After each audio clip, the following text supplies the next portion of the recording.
So you're in the market to find an old Triumph? This is the video for you. Stick around.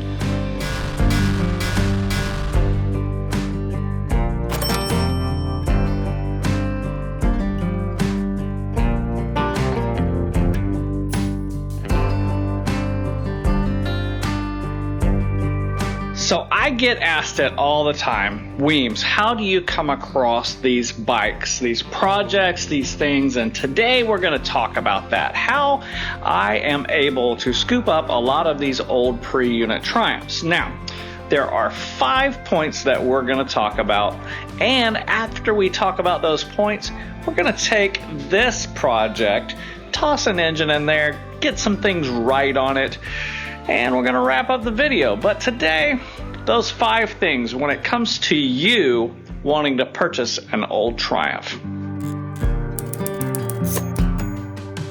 So number 1, why do you want to buy an old Triumph? Some things you might want to consider is these are old motorcycles. They do require maintenance and they do require special tools. I've talked to a lot of people before that are on the market looking for that first bike, and I always ask them, what are your abilities? Are you mechanically inclined? Do you have tools?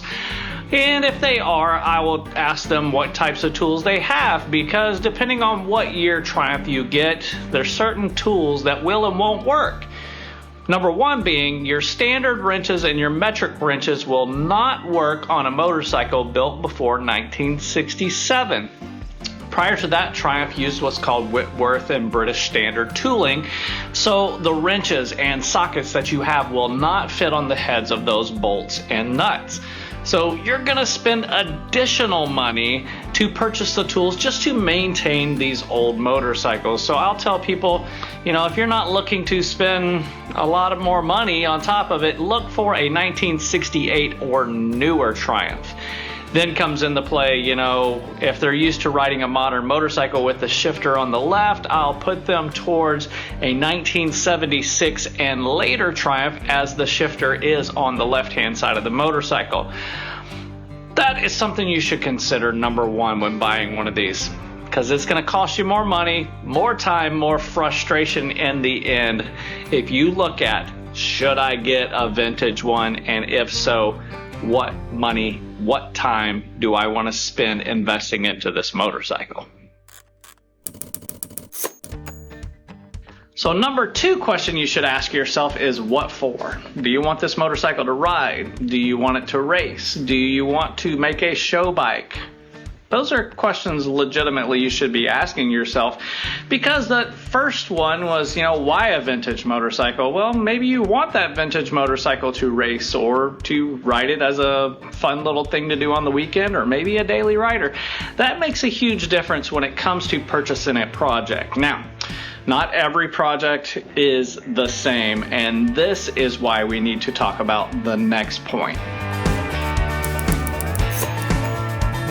So the next point, number 3, has to do kind of like with this motorcycle here behind us. This is the Rainmaker. We purchased this motorcycle off of someone's back porch, and it was not completely assembled. There were a lot of things that need to happen on this motorcycle. But when it comes to finding a project, something like this, the first thing you need to consider is, does it have a title?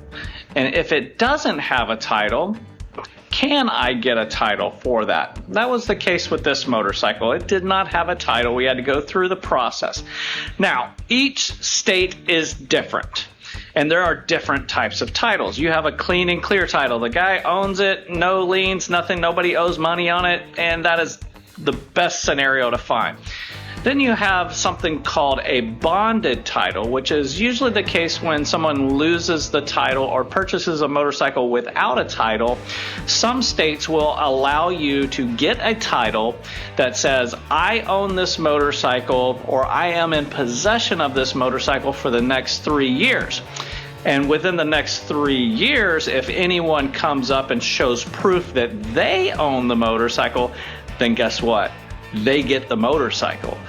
But if no one comes across in 3 years, then they transfer the ownership completely to you with a clear title.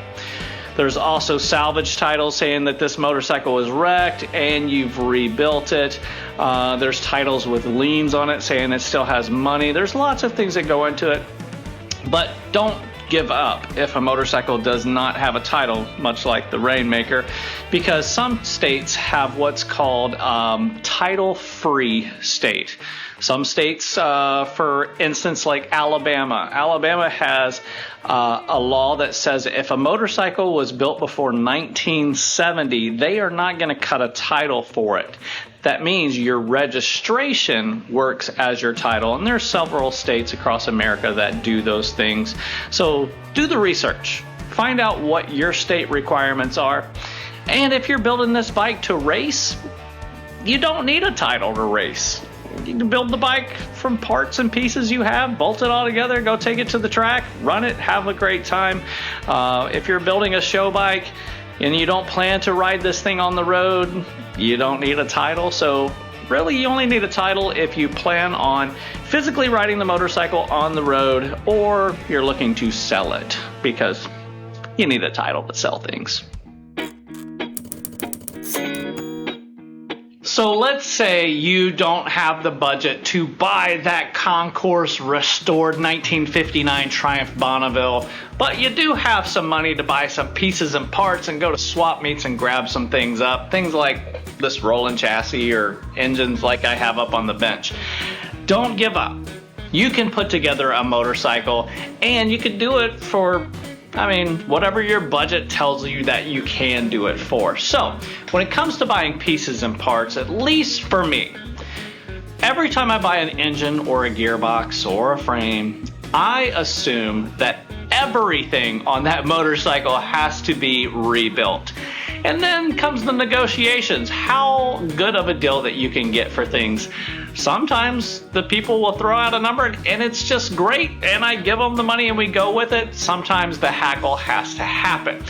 But know what you are buying, because there are many different things. Some parts interchange, some parts don't. Some engines fit in certain frames and some frames don't hold certain engines. Wheels, front ends, all kinds of things that could come into play. So do a lot of research when it comes to buying pieces and parts. We go back to what we just talked about with the titles. Some states require you to have a title with the frame numbers. Some states will title it off of the engines. Do your research. Figure out what that has to do with you and what you want to do with the project. Alright, so point number 5. Let's say you don't have the tools, you don't have the knowledge, you don't want to build something from pieces and parts, but you do have the money to buy a complete riding motorcycle with a title, that thing you found on Facebook Marketplace that just rings your bell. There are some things you need to check. If it is a riding motorcycle, obviously don't buy it sight unseen. Go look at it. Start the motorcycle. Listen to it. Now, these are old push rod engines, and they're going to make little noises that you're not going to expect from a modern motorcycle. So do a little bit of research when it comes to that. It's always good to pull a compression test. That kind of lets you know the state of the top end of the engine. Are the rings good? Are the valves good? If it holds good compression, that is a good thing. Second thing to do, want to make sure that the gears shift through. The gearbox might be locked up for all you know. And last, check that clutch, check the brakes, check the suspension. Give it an overall, because these motorcycles are 50, 60, 70 years old, and they have been around the block. So expect that they've had someone working on them. Maybe that person knows what they're doing. Maybe that person doesn't. Maybe they had the right tools. Maybe they didn't. So just give it a good once over. And I say a good piece of advice is find someone like me who has experience with these, who can possibly go with you, and if not, maybe FaceTime you while you go look at that motorcycle. But a lot of people ask me, well, Weems, how do you do it? I've only ever purchased one riding motorcycle. And yes, it needed maintenance. It needed carburetors cleaned and things like that. But that was my very first motorcycle. And ever since then, I just buy unrunning motorcycles and I build them myself because I know everything in them is done the right way. So, not saying that everybody out there can do it, but that's what I do. I come across these all the time. Typically, each week I receive 5, 6, 7 phone calls saying, hey, I've got an old Triumph. I'm looking to either get it fixed up or sell it. And, I say, send me pictures. And I look and see what they got. And if it's something that pings my interest and, the prices are right, then we work out a deal. If not, I have plenty of you guys that watch these videos who are interested in finding projects, and I pass that on. And especially to my patrons, those guys are the ones who make things happen. Speaking of patrons, this video was an idea from one of our patrons. Brian said, hey, Weems, can you do a video when it telling me how to find my first Triumph? And so this video is just for Brian. And if you have an idea for a video, head over to Patreon, get signed up for us. Not only do you get discounts on all of the merch and everything on the website, you get to see all these videos before anyone else. You have a direct messaging contact with me. We have discussion boards. We have a lot of cool stuff. And on top of all of that, I consider you a close friend. So go check out Patreon. Now, since we talked about all of that, let's go check out this frame and see if we can get something put together.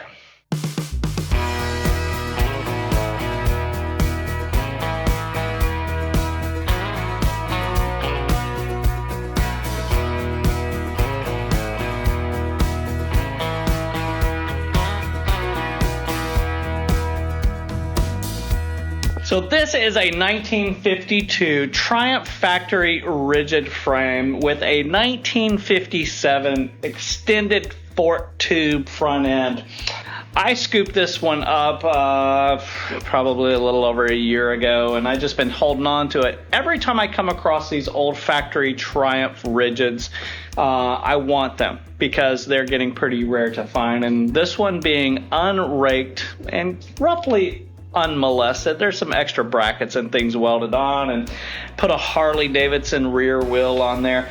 It is pretty dang close to being original. So I scooped it up, and I have that old engine sitting back there on the bench. That is a 500cc speed twin engine, which was what was originally this frame, was a speed twin. And so I thought, let's get an engine in there. Always scooping up parts when I buy these things. I always ask people, well, you got any parts laying around? That's where we're able to find things like oil tanks and engine plates and foot pegs.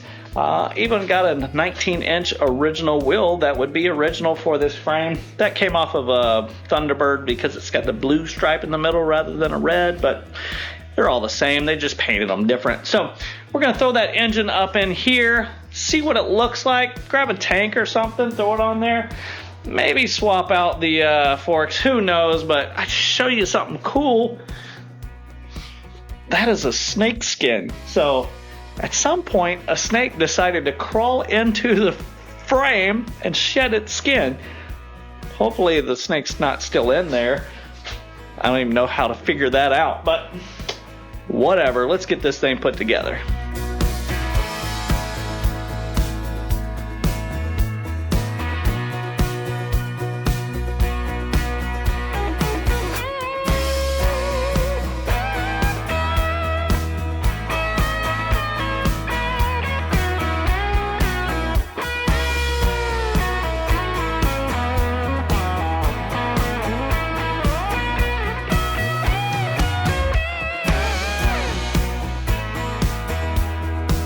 Alright, so great example of knowing what you're getting into. I knew that there was some welds and some extra brackets and everything on this old frame when I bought it, but I saw that the bones were good there. Now, be careful when you're cutting things off that you're only cutting the welds, you're not cutting into tubing.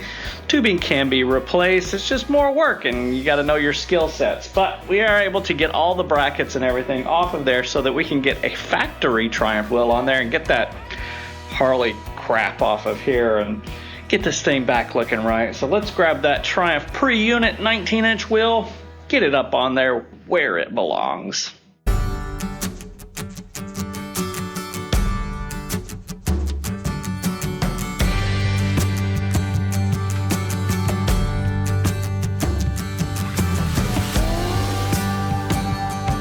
Well, I do have to say, that's already looking way better.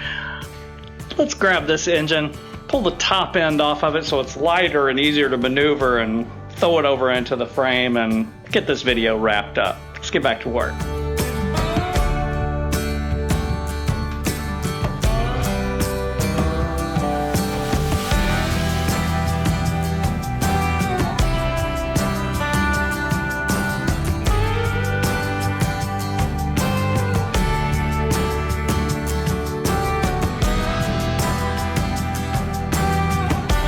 And there you have it, folks. All kind of pieced together, missing a lot of pieces, but I think we could probably scrounge up what we need. Gearbox, tank, seat, all that stuff. We would just have to go over the storage unit. No time for that today. But let's just let you know, 1955 Triumph TR5, which should have an aluminum top end, has a cast iron top end. That means it's from a Speed Twin 500. Mix matched, going into a 52 speed twin frame with a 57 front end. A lot of parts work together. That's why it's good to know what you are getting into when it comes to purchasing an old Triumph. What works, what doesn't.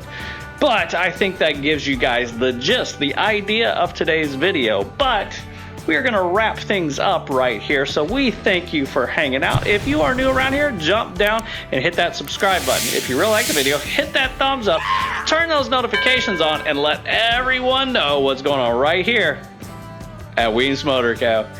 Peace.